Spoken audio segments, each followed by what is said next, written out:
이 시간 우리가 하나님 말씀을 들으며 나눌 때 함께 하시고 전하는 저나 듣는 모든 성도들이 하나님 바라옵건대 한 마음 되게 하시고 그 마음이 다른 생각과 다른 계산이 서지 않게 하여 주옵소서.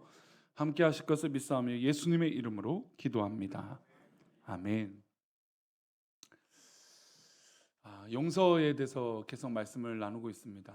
종료주일이고 고난주간에 특별히 용서는 특별한 의미가 아마 우리에게 있을 것입니다. 근데 말씀드린 것처럼 용서하세요, 용서해 줍시다 라고 하는 접근으로 제가 설교를 드리는 것이 아니라고 계속 강조하고 있습니다. 성도님들은 어떠세요? 말씀을 듣고 한 2주 동안 지금 말씀 듣고 오늘까지 세 번째인데 용서해야지 라고 결론이 자꾸 서시나요? 그렇다면 조금 더 다시 오늘 설교를 통해서 제가 또 하나님 말씀을 전하고자 하는 중심의 생각들을 다시 한번 해보셨으면 좋겠어요. 용서는 특별히 누가 해줘야 끝나는 작업이냐면 상대방이 해줘야 끝나는 작업이에요.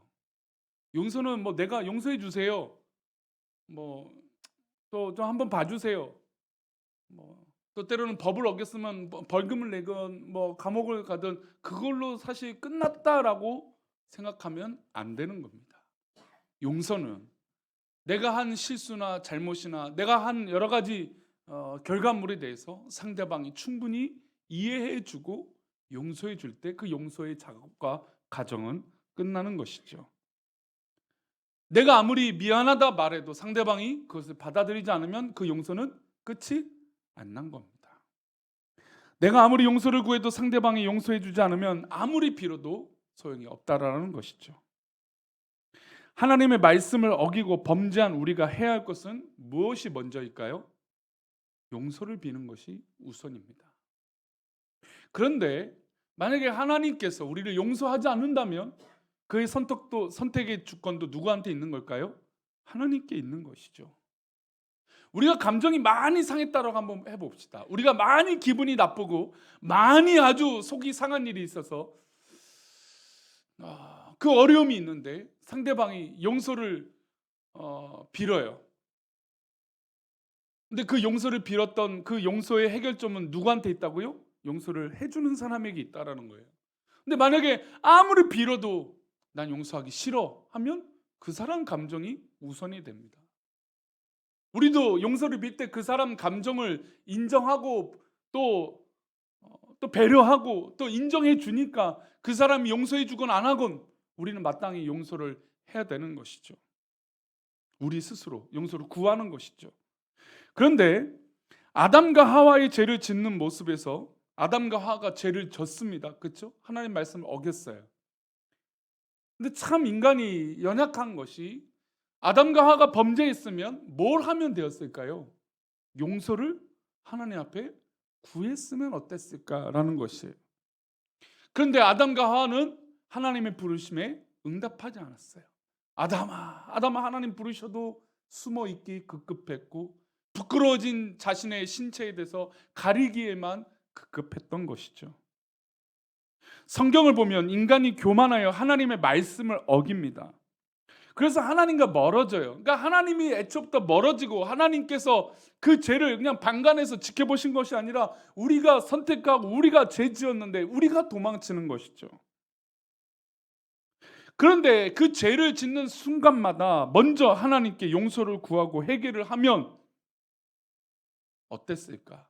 근데 성경을 보면 먼저 회개를 구하고 용서를 하나님 앞에 구하는 장면은 거의 찾아보기 어렵습니다. 꼭 혼이 나거나 꼭 어떤 문제가 일어나고 또 사사기 말씀 보면 꼭 외세의 침략을 받아서 정말 어려움을 겪어야 그때 눈물로 하나님 우리를 용서해 달라고 그제서야 회개하는 것이 우리 인간들의 연약한 모습이라는 겁니다. 그래서 하나님은 채찍과 심판에 대해서 즐거워하시지 않는데도 불구하고 우리에게 때로 어려움과 고난과 역경이 있는 것은 우리가 하나님 앞에 바로 서기 원하시는 어떤 채찍과 때로는 지름길 같은 역사인 줄 믿습니다. 혹시나 우리 성도님 삶 가운데 감당하기 어려운, 또 때로는 말하기 어려운 어려움이 있을지라도 하나님께서 나를 부르신다라고 하는 귀한 음성으로 신앙의 고백이 되어지시기를 축복합니다. 게다가 하나님은 범죄한 우리를 구원하시고자 우리보다 우리를 더 사랑하시는 모습으로 우리를 용서하시는 것을 보게 됩니다. 희한하죠? 하나님의 용서는 우리가 용서를 구하지 않아도 하나님이 이미 용서의 작업들을 하고 계신다는 겁니다. 그래서 예수님이 십자가의 상에서 하셨던 앞에 간절히 구했던 이 말씀 우리는 계속해서 묵상하며 기억하고 있습니다. 34절 말씀입니다. 함께 읽겠습니다. 이에 예수께서 이르시되 아버지 저들을 사하여 주옵소서. 자기들이 하는 것을 알지 못함이니이다 하시더라. 그들이 그의 옷을 나눠 제비 뽑을세.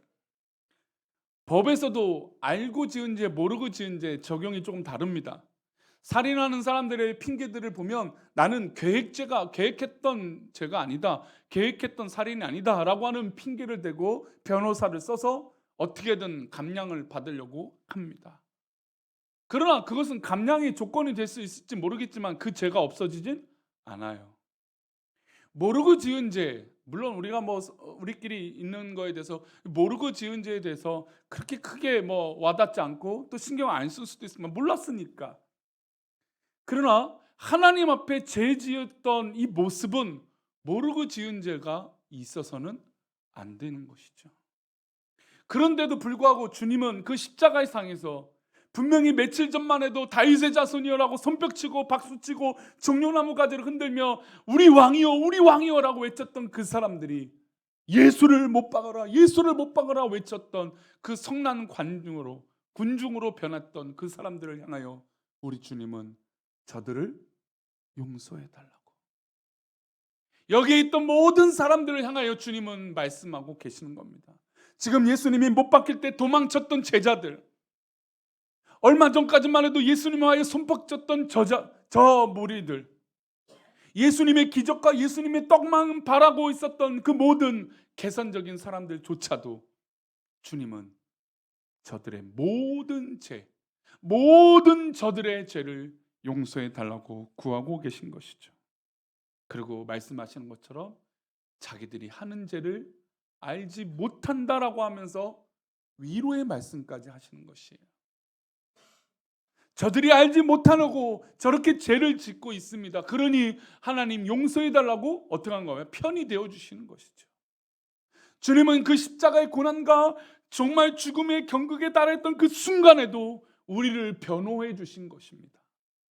주님, 하나님, 저들이 하는 죄를 모르니 저들을 용서해 주세요. 이렇게 예수님은 철저하게 이 땅에서 사역하시면서 우리의 죄 문제에 초점을 두고 계세요. 우리가 잘 알고 있는 중풍병자가 그 친구들이 예수님 곁에 그 중풍병자가 친구가 갈 수가 없으니 지붕을 뜯어서 예수님께 내려보냅니다.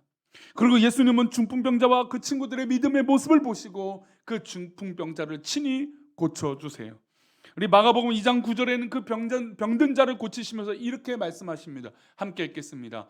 중풍병자에게 내 죄사함을 받았느니라 하는 말과 일어나 내 상을 가지고 걸어가라는 말 중에서 어느 것이 쉽겠느냐. 주님은요, 쉬운 말이 있었습니다. 그리고 예수님은 높이 올려질 수 있는 자랑스러운 표현이 있었어요. 중풍병은 실제로 저주받은 병입니다. 저 병에 걸리면 모든 사람들이 돌을 던지고 절로 물러가라 도망쳐 나가는, 함께하기 싫은 그런 병이었어요. 그런데 그 중풍병자를 고쳤단 말이죠. 그러면 우리 모든 인간들의 판단은 어떻게 하냐면 내가 고쳤다라고 말할 거예요. 그렇겠죠? 중풍병자를 고쳤어요. 그러면 내가 저 의원들보다 훨씬 능력이 많다라고 안 하면서 내가 고쳤다라고 말할 거예요. 우리 모든 사람들은 그럴 거예요. 내 능력과 내 모든 것들이 인정받고 싶어 하는 그 본능. 물론 내 입에선 저건 그렇지 않습니다. 겸손의 말을 할지라도, 그러나 내 스스로는 내 능력에 대해서 인정하게 될 것이에요.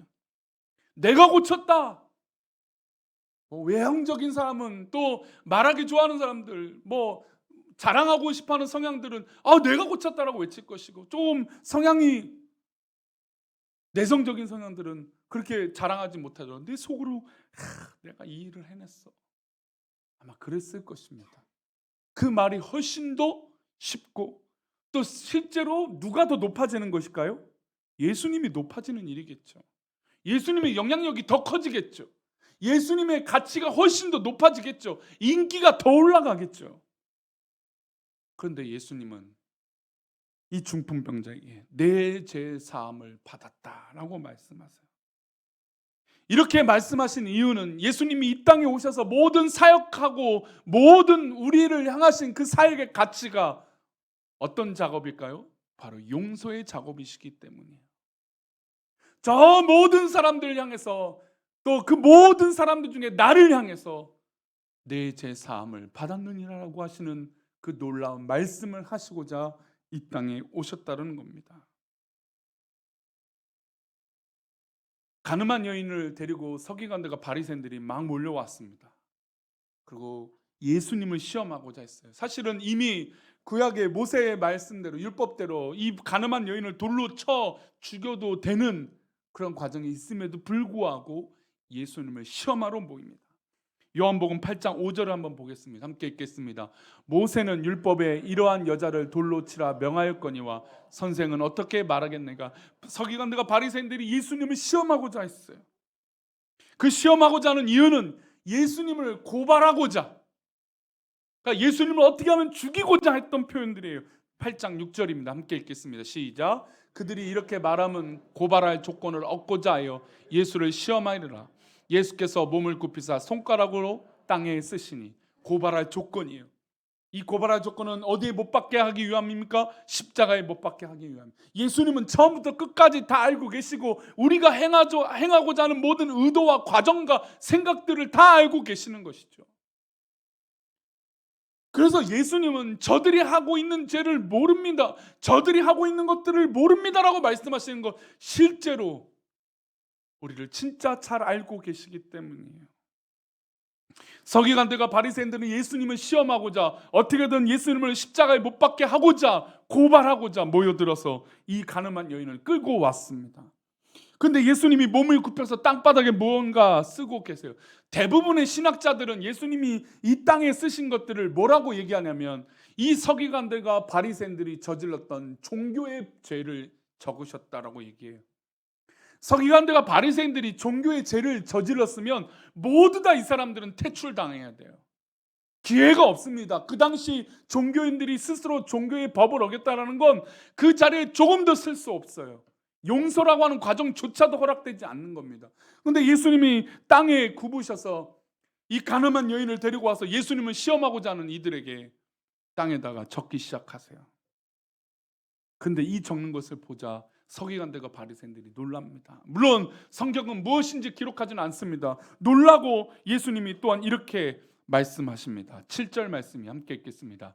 그들이 묻기를 맞이 아니하는지라 이에 일어나 이르시되 너희 중에 죄 없는 자가 먼저 돌로 치라 하시니.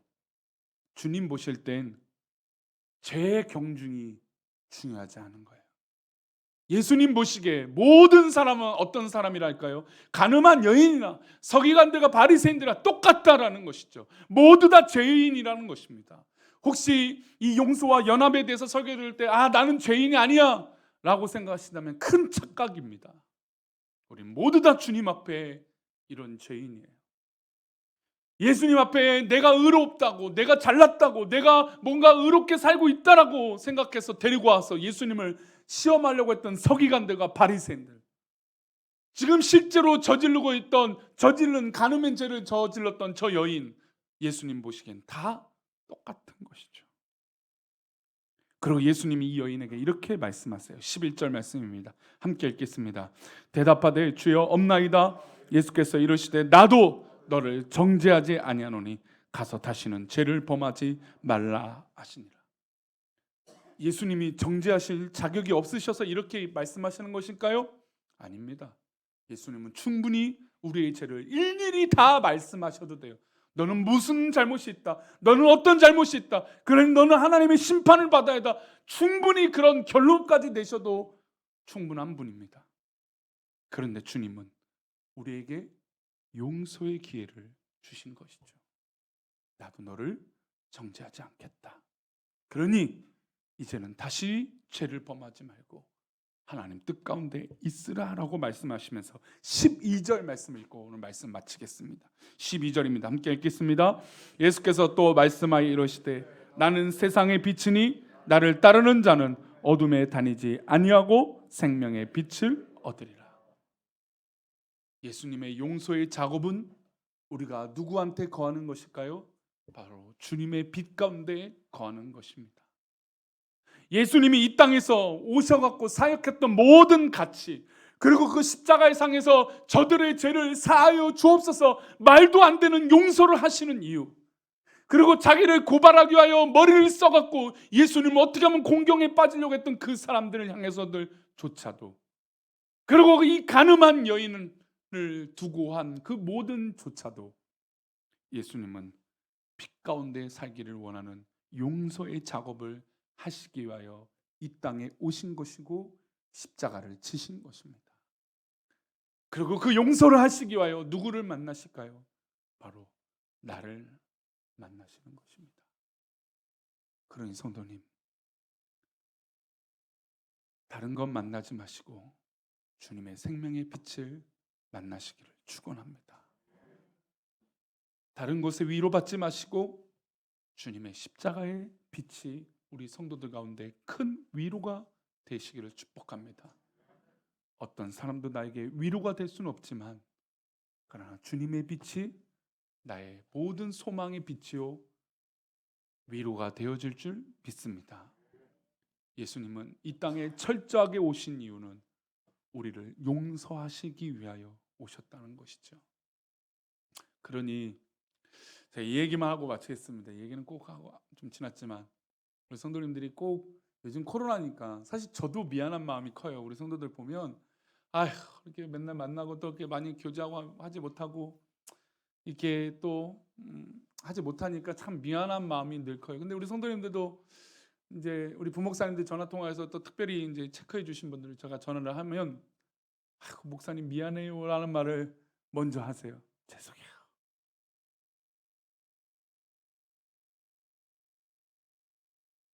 근데 그 모든 것에 여러분들의 생각의 시작이 주님을 만나는 십자가의 은혜가 있기를 축복합니다. 목사가 위로해 주는 것이 아니라 바로 주님의 십자가가 위로예요. 주님이 바로 우리 성도들에게 용서가 되어 주십니다. 그러니 우리 성도님들 이 한 주간 나를 향하신 그 은혜가 얼마나 큰지, 그 용서의 사랑이 얼마나 큰지 회복하시기를 축원합니다. 그래서 흔들리지 맙시다. 기도하겠습니다. 하나님 아버지, 오늘 종료주일을 맞이하여 주님이 그 십자가의 상에서 우리가 지은 죄를 우리가 알지 못하고 있는 이런 연약한 우리들을 용서하시고 저들의 죄를 사하여 달라고 하는 십자가의 그 외치심이 우리 모든 성도들의 외침과 고백이 되게 인도하여 주옵소서. 이 한 주간 살아갈 때 주님의 십자가의 빛과 영광이 우리 성도들에게 확신이 되게 인도하여 주옵소서. 그렇게 십자가의 용서의 은혜가 나의 용서가 될 줄 믿사오며 예수님의 이름으로 기도 올리옵나이다. 아멘. 이제는 우리 주 예수 그리스도의 은혜와 아버지 하나님의 크신 사랑과 성령님의 감화 감동 위로 교통하심이 오늘 말씀을 듣고